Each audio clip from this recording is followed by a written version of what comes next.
दोस्तों नमस्कार, मैं दीपक गौतम एक बार फिर से आप सभी के समक्ष हाजिर हूँ। आज का हमारा टॉपिक है डीएनए एक्टिवेशन अटेन्यूमेंट। अब ये डीएनए एक्टिवेशन क्या है उस पर थोड़ा सा हम चर्चा कर लेते हैं। देखिए, जिस प्रकार से बहुत सारी बुरी चीज़ें, बीमारियाँ या हैबिट्स हमारे डीएनए में होती हैं। अक्सर आपने देखा होगा कि कुछ लोग बच्चे के जन्म के बाद कहते हैं कि इनका शरीर का ये अंग उस पर गया है, स्माइल उस पर गई है, या इस प्रकार की आदतें उस हमारे दादाजी पे गई हैं या फिर हमारे किसी पूर्वज पे गई है।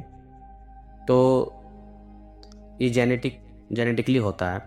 ये होता इसीलिए क्योंकि डीएनए में भी बहुत सारे बिहेवियर्स और बहुत सारी चीज़ें फीड होती हैं जो धीरे धीरे हमारे आने वाली पीढ़ी में ट्रैवल करती हैं। मैंने एक छोटा सा उदाहरण आपको दिया ताकि आप समझ पाएँ, क्योंकि ये बहुत ज़्यादा होता है कि जब कोई बच्चा पैदा होता है उसके बाद हम यही कहते हैं कि इसकी नाक दादाजी पे है, इसकी आँख इसकी बुआ पे गई है, या फिर बहुत सारे रिलेशन के बारे में बताते हैं।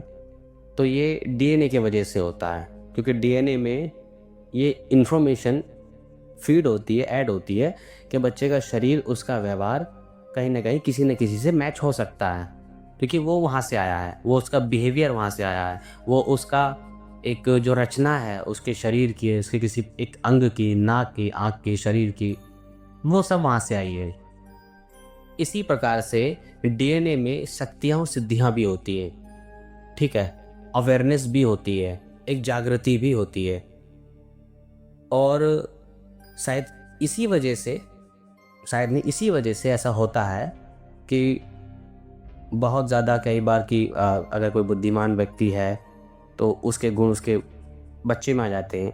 कई बार नहीं भी आ पाते, क्योंकि कई बार वो डीएनए जो एक उसका जो डीएनए में जो इन्फॉर्मेशन जो एक्टिव हो जाती है वो उसके दादाजी की हो सकती है, उसके परदादाजी की हो सकती है। अब हो सकता है कि परदादाजी पर जो उनके पास जो बिहेवियर था, जो चीज़ें थी, वो थोड़ी अलग हो सकती हैं, ठीक है।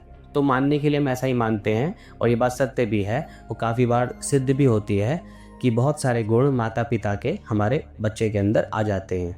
मैक्सिमम यही होता है, बाकी आने को बहुत सारे, क्योंकि हम डीएनए की एक छोटी मोटी लाइन से नहीं जुड़े हैं कि हम सिर्फ माता पिता के डीएनए से जुड़े हैं, उसमें बहुत सारे लोग आ जाते हैं। हमारे दादा, परदादा, या कितने भी पुरानी पीढ़ी हो वहाँ तक के लोग, हमारे माता के पक्ष से जितने भी लोग होते हैं वहाँ से भी जुड़ सकती है। इस प्रकार से डीएनए बनता है और डीएनए धीरे धीरे इवॉल्व होता है। ठीक उसी प्रकार से शक्तियाँ, सिद्धियाँ, अवेयरनेस भी उसी में होती है। ऊर्जा का एक बड़ा स्रोत भी उसमें होता है, ठीक है। क्योंकि डीएनए सिर्फ फिजिकल नहीं होता। फिजिकल मतलब कि जब हम विज्ञान के स्तर पे देखते हैं तो डीएनए एक बहुत सूक्ष्म होता है लेकिन फिजिकल है, ठीक है।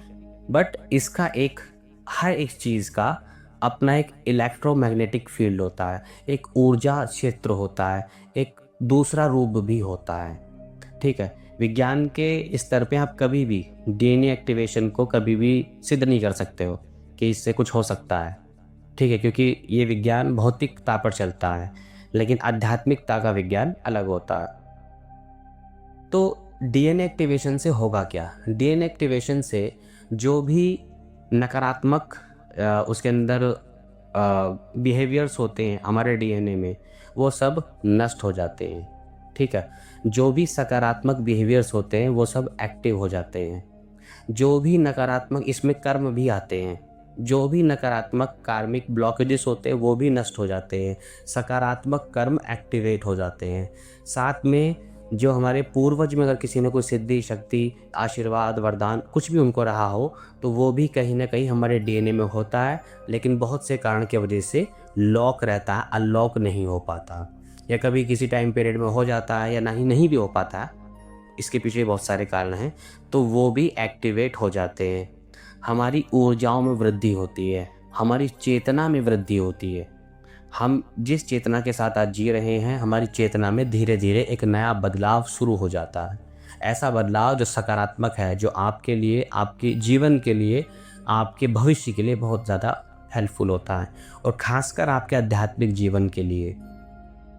आध्यात्मिक एक जीवन में जब हम अध्यात्म को फॉलो करते हैं, तब अगर हम डीएनए एक्टिवेशन पर ध्यान दें या डीएनए एक्टिवेशन कर लें, तो हमारी शक्तियाँ सिद्धियाँ तेज़ी से अनलॉक होती जाती है। ठीक है, अनलॉक होती जाती है, जो लॉक होती हैं।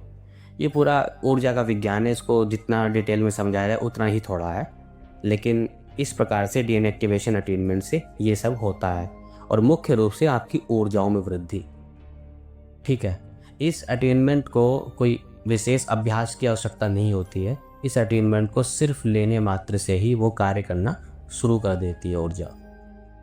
ठीक है, और इस अटेनमेंट में डीएनए क्लीनिंग, हीलिंग, एनर्जाइज और जितनी भी अनलॉक सिद्धियाँ होती हैं वो सब एक्टिवेट होती हैं, और जो भी डीएनए में नकारात्मक गुण होते हैं, बिहेवियर्स होते हैं, जो चाहे कहीं से भी क्यों ना आए, वो सब नष्ट हो जाते हैं ऊर्जा के स्तर पर। जब कोई बदलाव ऊर्जा के स्तर पर होता है तब वो हमारे फिजिकल शरीर तक भी दिखता है।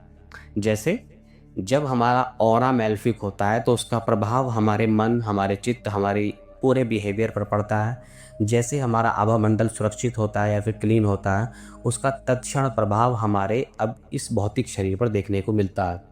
तो हमारी भौतिकता और हमारी सूक्ष्मता दोनों आपस में जुड़ी है, और दोनों जुड़े होने के वजह से जब भी एक में बदलाव होता है तो दूसरे में बदलाव स्वतः ही शुरू हो जाता है। लेकिन जब हम एक गहरा बदलाव चाहते हैं अपने अंदर, तो वो बदलाव हमारी ऊर्जाओं के बिना हमारे अंदर नहीं हो सकता है। हम बाहर से बहुत सारी एक्टिविटीज़ करने की कोशिश करते हैं कि हम खुद को बदल लें, हम खुद को ढाल लें किसी चीज़ में, लेकिन नहीं ढाल पाते हैं। जिस ऊर्जा की आवश्यकता होती है वो ऊर्जा नहीं मिल पाती, जिस संकल्प की आवश्यकता होती है वो संकल्प नहीं हो पाता। जैसे आपने देखा होगा कि जब आप चाहें कि मैं चाहता हूँ कि मैं सुबह जल्दी उठूँ, उसके बाद जो एक मेरा रूटीन है, मैं एक्सरसाइज करूँ, उसके बाद मैं एक हेल्दी ब्रेकफास्ट करूँ, एक हेल्दी डाइट लूँ, उसके बाद जब काम कर रहा हूँ उसमें मैं एकाग्र रहूँ। सारी चीज़ें इंसान जानता है कि हमें आगे जीवन में कामयाब होने के लिए क्या करना पड़ सकता है और क्या हमें करने से हो जाता है। लेकिन उसे करने वाले हज़ारों लोग होते हैं, लेकिन उसमें सफल होने वाले कुछ ही लोग होते हैं। क्यों? क्योंकि वो इस भौतिकता से इसकी शुरुआत कर रहे हैं। कुछ लोग अपने संकल्प की वजह से कर पाते हैं, कर लेते हैं, लेकिन जो लोग नहीं कर पाते वो इस वजह से क्योंकि उनकी ऊर्जाएं विपरीत हैं। जब तक वो ऊर्जा पर काम नहीं करेंगे तब तक उनके अंदर भौतिक बदलाव नहीं आने वाला है। तो ये सिर्फ एक उदाहरण था कि इस बात के लिए कि ऊर्जा में परिवर्तन होने से किस प्रकार से वो परिवर्तन आपकी भौतिकता में दिखने लगता है। तो इसी प्रकार से जब डीएनए एक्टिवेशन से, अटेनमेंट से जो बदलाव आपके डीएनए की ऊर्जाओं में होंगे, उसके बदलाव आपको फिजिकल बॉडी पर भी देखने को मिलते ही। मतलब फिजिकली, बॉडी पर ही नहीं बोल रहा हूँ, फिजिकली आपके मन के स्तर पर, आपके चित्त के स्तर पर, आपकी भावनाओं के स्तर पर, आपकी ऊर्जाओं के स्तर पर, आपकी अवेयरनेस के स्तर पर देखने को मिलते हैं। तो इस प्रकार से डीएनए एक्टिवेशन अटेनमेंट का लाभ किसी भी साधक को होता है जो उसको प्राप्त करता है। तो जो उसको लेना चाहता है वो ले सकता है, और इस पे प्रैक्टिस जैसा कुछ नहीं होता है, सिर्फ अटेनमेंट रिसीव करने का ही प्रोसेस है। तो यहाँ तक सारी बातें स्पष्ट हैं। आज के लिए इतना ही। नमस्कार, धन्यवाद।